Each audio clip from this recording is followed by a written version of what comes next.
This is a box, and inside are some pigments and a letter. Welcome to You Send, We Spray, episode 8, 9, 10, episode something. Inside here, I've already taken a peek. Gabe hasn't seen what's inside yet, but let me read you the note and we'll go from there. Dear Fonzie, I noticed that you never play around with any neon colors. I mean, it's true, but it's because most neon colors are terrible. So I thought I'd mix things up a bit, haha, no pun intended. Here are some neon colors that I found that I think you will enjoy working with.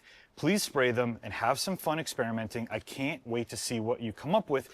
Best regards, Philip and Rachel Bunnell.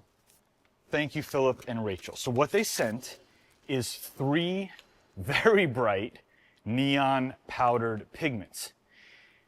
These are going to be hard to mix and hard to spray. They're not like pearls. They're extremely fine powder. They usually don't like to mix well. But here's what we're going to do. And I'm going to try to talk over the construction in the back. We've got white speed shapes.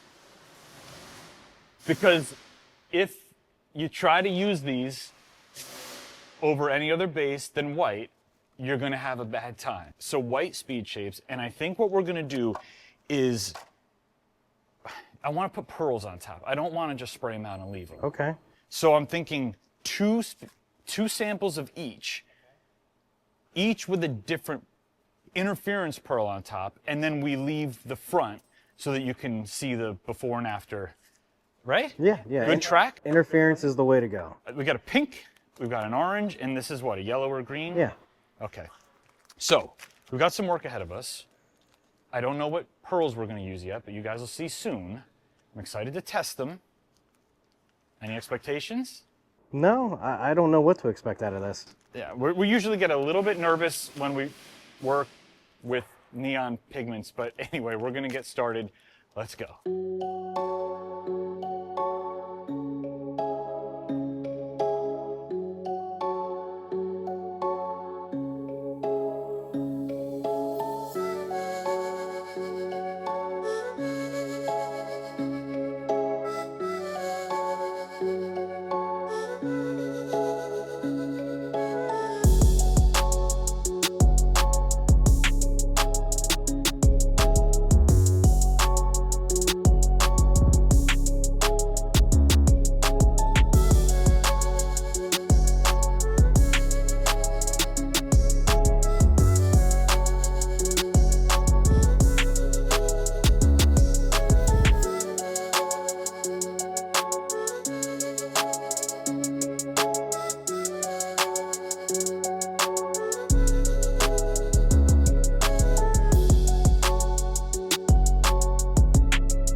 All right, guys, we're all done with the experiment, and I want to thank Philip and Rachel for sending these in. Now, just like with most neon or fluorescent pigments, they were a little bit of a pain in the butt to work with. You got to get them into reducer first before they go into the mid coat, and you're going to be there a while just building up a whole bunch of coats before you get full coverage. But if you spray them over white, eventually you'll get full coverage, and these are bright and beautiful. Now we did put some interference HyperShifts on top. They gave us some really cool unexpected effects. So take a look at each one, leave a comment below, and let me know which one is your favorite. And then we'll put them outside and do some UV testing on these as well and follow up with you guys in a month or two and let you know how they held up. Now, if you want to play with any of our paints, we've got everything in both peelable and permanent. Head straight to DipYourCar.com. Gabe and I had a ton of fun in this video. I really hope you enjoyed watching it. I'll see you on the next one.